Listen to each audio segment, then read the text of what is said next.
ಎಲ್ಲರಿಗೂ ನಮಸ್ಕಾರ. Dear diploma students, ಭಾಳ ಜನರು ನನಗೆ madam please C20 syllabus diploma C20 syllabus theory exam ಹೇಗೆ ಪಾಸ್ ಮಾಡ್ಕೊಳ್ಳೋದು ಟಿಪ್ಸ್ ಹೇಳಿ. ಭಾಳ ಕಡಿಮೆ ಟೈಮ್ ಇದೆ, ಇನ್ನೇನು 10 ಡೇಸ್ನಲ್ಲಿ ನಮ್ದು ಎಕ್ಸಾಮ್ ಬರ್ತೈತಿ. ಇನ್ ಶಾರ್ಟ್ ಪೀರಿಯಡ್ ನಾವು ಹೇಗೆ ಪ್ರಿಪ್ರೇಷನ್ ಮಾಡ್ಕೋಬೇಕು, ಪಾಸ್ ಹೇಗೆ ಮಾಡ್ಕೋಬೇಕು ಮತ್ತು ಸ್ಕೋರ್ ಹೇಗೆ ಮಾಡಬೇಕು ಅಂತಂತ ಹೇಳಿ ನೀವು ಕೇಳ್ತಾ ಇದ್ದೀರಿ. ಸೊ ನಿಮ್ಮ ಕಮೆಂಟ್ಸ್, ನಿಮ್ಮ ಕ್ವೆಶನ್ಸಿಗೆ ನಾನು ಆನ್ಸರ್ ಮಾಡುವಂಥ ಪ್ರಯತ್ನ ಮಾಡ್ತಾ ಇದ್ದೀನಿ. ಈ ವಿಡಿಯೋದಲ್ಲಿ ನನ್ನ ಎಕ್ಸ್ಪೀರಿಯನ್ಸ್ ಪ್ರಕಾರ ನನಗೆ ಗೊತ್ತಿದ್ದಂಥ ಮಾಹಿತಿಯನ್ನು ನಾನು ನಿಮಗೆ ಶೇರ್ ಮಾಡ್ತೀನಿ. ನೀವೆಲ್ಲರೂ ಪಾಸ್ ಆಗಬೇಕು. ನಮ್ಮ ಸ್ಟೂಡೆಂಟ್ಸ್ ಬರೀ ಪಾಸ್ ಅಷ್ಟೇ ಅಲ್ಲ, ಸ್ಕೋರ್ ಮಾಡ್ಕೊಳ್ಬೇಕು ಅನ್ನುವಂಥ ಉದ್ದೇಶದಿಂದ ನಾ ಈ ವಿಡಿಯೋ ಮಾಡ್ತಾ ಇದ್ದೀನಿ. ಈ ವಿಡಿಯೋ ಎಂಡ್ ತನಕ ವಾಚ್ ಮಾಡ್ರಿ, ಯಾಕಂದ್ರೆ ನಾ ಇನ್ ಬಿಟ್ವೀನ್ ಬಹಳಷ್ಟು ಇಂಪಾರ್ಟೆಂಟ್ ಟಿಪ್ಸ್ ನಿಮಗೆ ನಾ ಕೊಡ್ತಾ ಹೋಗ್ತೀನಿ. ಸೊ ಎಂಡ್ ತನಕ ವಾಚ್ ಮಾಡ್ರಿ. ಮತ್ತೆ ಫಸ್ಟ್ ಟೈಮ್ ಯಾರಾದರೂ ಈ ವಿಡಿಯೋ ವಾಚ್ ಮಾಡ್ತಾ ಇದ್ರೆ kindly subscribe to channel, so press the bell icon. ಮತ್ತೆ ಈ ಮಾಹಿತಿಯನ್ನು ನಿಮ್ಮ ಫ್ರೆಂಡ್ ಸರ್ಕಲ್ನಲ್ಲಿ ಶೇರ್ ಮಾಡ್ರಿ, ಯಾಕಂದ್ರೆ ಇದು ಬಹಳ ಹೆಲ್ಪ್ಫುಲ್ ವಿಡಿಯೋ ಇದೆ, ಇಂಪಾರ್ಟೆಂಟ್ ವಿಡಿಯೋ ಇದೆ, ಎಲ್ಲರಿಗೂ ಇದು ನೀಡಿದೆ. ಸೊ ಇದನ್ನು ಸಾಕಷ್ಟು ಶೇರ್ ಮಾಡಿ ನಿಮ್ಮ ಫ್ರೆಂಡ್ ಸರ್ಕಲ್ನಲ್ಲಿ, ಯಾಕಂದ್ರೆ ಎಲ್ಲರೂ ಪಾಸ್ ಆಗಬೇಕನ್ನೋಂಥ ಉದ್ದೇಶದಿಂದ ನಾನು ಈ ವಿಡಿಯೋ ಮಾಡ್ತಾ ಇದ್ದೀನಿ. So kindly share and please subscribe this channel. So ಮೊದಲು ನಿಮಗೆ ಏನು ಗೊತ್ತಿರಬೇಕಂದ್ರೆ, ಸೊ ಇಲ್ಲಿ ನೀವು ನೋಡಬಹುದು, ನಾನು ಟಿಪ್ಸ್ ಹೇಳ್ತಾ ಹೋಗ್ತೀನಿ. ಫಸ್ಟ್ ಒನ್, ನಿಮಗೆ ಪಾಸಿಂಗ್ ಮಾರ್ಕ್ಸ್ ಬಗ್ಗೆ ಗೊತ್ತಿರಬೇಕು. ಸೊ C20 ಸಿಲೆಬಸ್ನಲ್ಲಿ ನೀವು ಪಾಸ್ ಆಗಬೇಕಂದ್ರೆ ಎಷ್ಟು ಮಿನಿಮಮ್ ಮಾರ್ಕ್ಸ್ ತೊಗೋಬೇಕಂದ್ರೆ 40% ಮಾರ್ಕ್ಸ್ ಇರಬೇಕು. So 40 marks for 100. Out of 100 ನೀವು 40 ಮಿನಿಮಮ್ ತೊಗೊಳ್ಳೇಬೇಕು ಪಾಸ್ ಆಗಬೇಕಂದ್ರೆ. ಸಪೋಸ್ ನೀವು ಎಂಡ್ ಎಕ್ಸಾಮ್ 60ಗೆ ಬರೀತಾ ಇದ್ರೆ, ಅಂದರೆ 100ಗೆ ಕಂಡಕ್ಟ್ ಮಾಡ್ತಾರೆ, ಬಟ್ ಅದನ್ನು ಕನ್ವರ್ಟ್ ಮಾಡೋದು 60. ಸೊ 60ಗೆ ಎಷ್ಟು ನಿಮಗೆ ಬಂದರೆ ಪಾಸ್ ಆಗ್ತದೆ ಅಂದರೆ 24. 50 ಮಾರ್ಕ್ಸಿಗೆ ಎಷ್ಟು ಬರಬೇಕು ನಿಮಗೆ? 20 ಮಾರ್ಕ್ಸ್ ಬಂದರೆ ನೀವು ಪಾಸ್ ಆಗ್ತೀರಿ. ಸೊ ಇದು ನಿಮಗೆ ಗೊತ್ತಿರಲಿ. So 40% is the minimum passing marks. ನೀವು ಅದಕ್ಕಿಂತ ಜಾಸ್ತಿನೇ ಸ್ಕೋರ್ ಮಾಡಬೇಕಾಗ್ತೈತಿ. ನೆಕ್ಸ್ಟ್ ನಿಮಗೆ ಯಾವುದು ಗೊತ್ತಿರಬೇಕಂದ್ರೆ ಸಿಲೆಬಸ್, ಕ್ವಶನ್ ಪೇಪರ್ ಪ್ಯಾಟರ್ನ್ ಮತ್ತು ಸ್ಕೀಮ್ ಆಫ್ ವ್ಯಾಲ್ಯೂಷನ್ ಬಗ್ಗೆ ಗೊತ್ತಿರಬೇಕು. ಸೊ ನಿಮ್ಮ ಸಿಲೆಬಸ್ ನೀವು ಫಸ್ಟ್ ಇಯರ್ ಇರ್ಬೋದು, ಸೆಕೆಂಡ್ ಇಯರ್ ಇರ್ಬೋದು, ಅಥವಾ ಫೈನಲ್ ಇಯರ್ ಇರ್ಬೋದು. ಸೊ ಯಾವ ಸಬ್ಜೆಕ್ಟ್ ನೀವು ಎಕ್ಸಾಮ್ ಬರೀತಿಲ್ಲ ಅದ್ರ ಬಗ್ಗೆ ಸಿಲೆಬಸ್ ನಿಮಗೆ ಗೊತ್ತಿರಬೇಕು. ಎಷ್ಟು ಚಾಪ್ಟರ್ಸ್ ಬರ್ತಾವೆ, ಎಷ್ಟು ಯೂನಿಟ್ಸ್ ಬರ್ತಾವೆ, ಎಷ್ಟು ಸೆಕ್ಷನ್ಸ್ ಬರ್ತಾವ ಅಂತ ಹೇಳಿ ನಿಮ್ಗೆ ತಿಳಿದಿರಬೇಕು. ಮತ್ತೆ question paper pattern. So question paper ಯಾವ ರೀತಿ ಕೇಳ್ತಾರ, ಮತ್ತೆ ಪ್ಯಾಟರ್ನ್ ಹೆಂಗಿರ್ತೈತಿ, ಯಾವ್ಯಾವ ಸೆಕ್ಷನ್ದಲ್ಲಿ ಇಂಪಾರ್ಟೆಂಟ್ ಕ್ವೆಶನ್ಸ್ ಬರ್ತಾವ ಅಂತಂತ ಹೇಳಿ ನೀವು ಅದ್ರ ಬಗ್ಗೆ ತಿಳ್ಕೊಂಡಿರ್ಬೇಕು. ಮತ್ತೆ scheme of valuation. Scheme of valuation ಅಂದರೆ ಕ್ವಶನ್ಗೆ ನೀವು ಆನ್ಸರ್ ಮಾಡ್ತಿರಲ್ಲ, ಅವರು ಎಕ್ಸಾಮಿನೇಷನ್ದೊಳಗೆ ವ್ಯಾಲ್ಯೂಯೇಷನ್ ಮಾಡಬೇಕಾದಾಗ ಹೇಗೆ ಅವ್ರು ನಿಮಗೆ ಮಾರ್ಕ್ಸ್ ಕೊಡ್ತಾರ. ಸೊ ಕ್ವಶನ್ ಅಂದರೆ ಸಪೋಸ್ ಎಕ್ಸಾಂಪಲ್ ಒಂದು ಕ್ವಶನ್ನ explain the topic with the help of a block diagram ಅಂತಂದು ಒಂದು ಕ್ವಶನ್ ಇರ್ತೈತಿ, ಒಂದು 10 ಮಾರ್ಕ್ಸ್ ಅಂತ ತಿಳ್ಕೊಡ್ರಿ.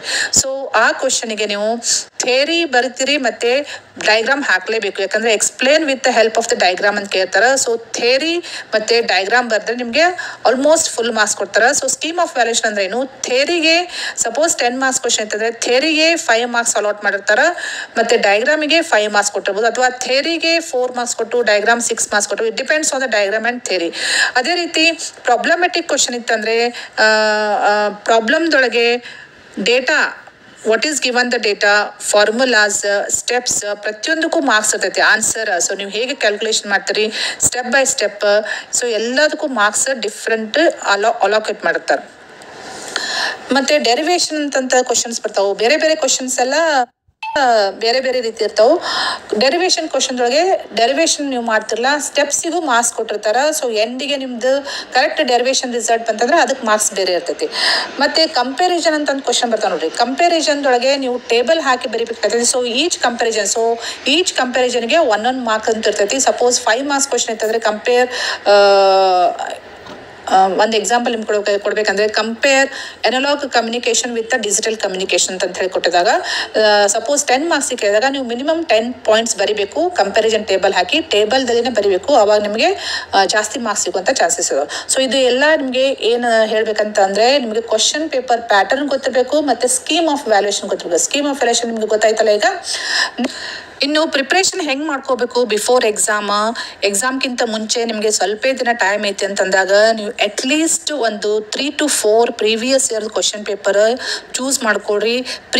Recent question papers minimum 3 to 4 question papers ನೀವು ಆದಷ್ಟು ಕಲೆಕ್ಟ್ ಮಾಡ್ಕೋಬೇಕು. ಮತ್ತು ಅದರಲ್ಲಿ ಆಲ್ಮೋಸ್ಟ್ ಒಂದು ಸ್ವಲ್ಪ ಆದರೂ ಕ್ವಶನ್ಸ್ ರಿಪೀಟೆಡ್ ಆಗಿ ಕೇಳಿರ್ತಾರೆ, ಅವು ಭಾಳ important questions.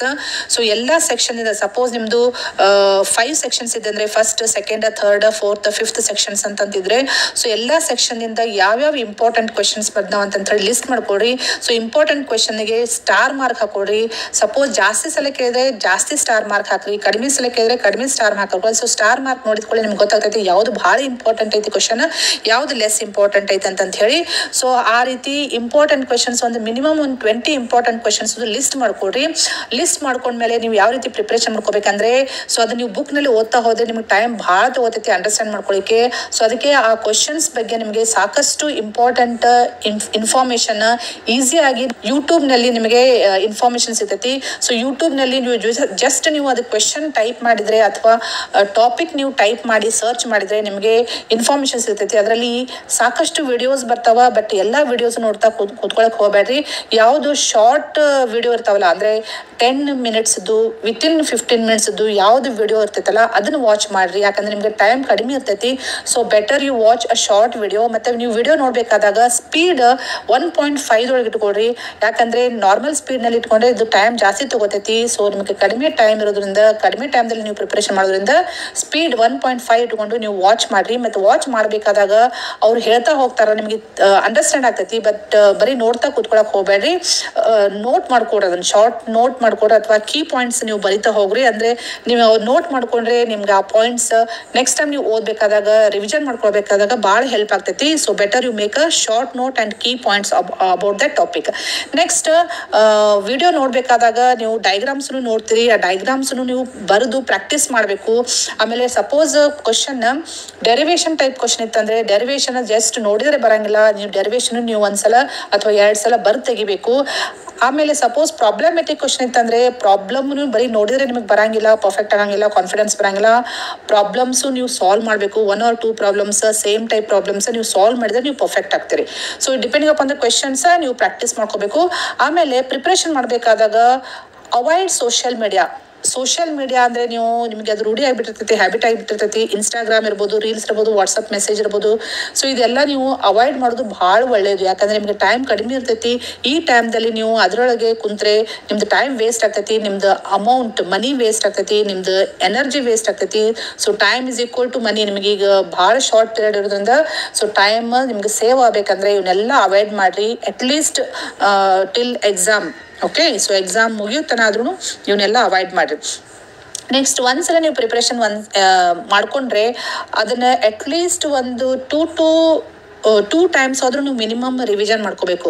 1 or 2 times revision ಮಾಡ್ಕೊಂಡ್ರೆ ನಿಮಗೆ ನಾಳೆ ಎಕ್ಸಾಮ್ದಲ್ಲಿ ಬರಿಬೇಕಾದಾಗ ಈಸಿಲಿ ಅವು ಪಾಯಿಂಟ್ಸ್ ನೆನಪು ಬರ್ತಾವೆ. ಮತ್ತು ನಿಮ್ಗೆ ಆನ್ಸರ್ ಮಾಡಲಿಕ್ಕೆ ಯಾವುದೂ ಹೆದರಿಕೆ ಇರೋಂಗಿಲ್ಲ, ಕಾನ್ಫಿಡೆನ್ಸ್ ಬಿಲ್ಡ್ ಆಗ್ತೈತಿ.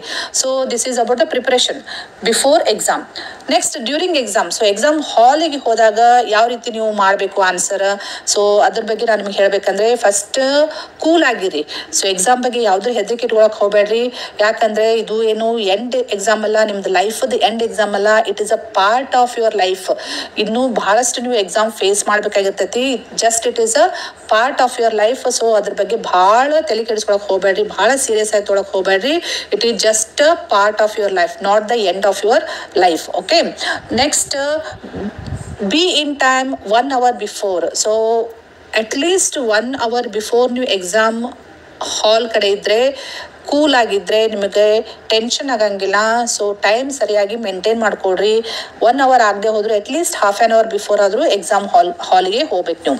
ನೆಕ್ಸ್ಟ್ ಹಾಲ್ನಲ್ಲಿ ಹೋದಾಗ ನಿಮ್ಮ ಡೆಸ್ಕ್ ಮೇಲೆ ನೀವು ಕೂತಾಗ ನಿಮ್ಮ ರಿಜಿಸ್ಟರ್ ನಂಬರ್ ನೋಡಿಕೊಂಡು ನೀವು ಡೆಸ್ಕ್ ಮೇಲೆ ಕೂತಿರಲ್ಲ, ಅವಾಗ ಫಸ್ಟಿಗೆ ನಿಮ್ಮ ಸರೌಂಡಿಂಗ್ಸ್ ಎಲ್ಲ ಚೆಕ್ ಮಾಡಿಕೊಡ್ರಿ. ಒಂದೊಂದ್ಸಲ ಮುಂಚೆನೇ ಯಾರಾದರೂ ಅಲ್ಲಿ ಚೀಟಿ ಇಟ್ಟಿರ್ತಾರೆ, ಕಾಪಿ ಚೀಟಿ ಎಲ್ಲ ಇಟ್ಟಿರ್ತಾರೆ.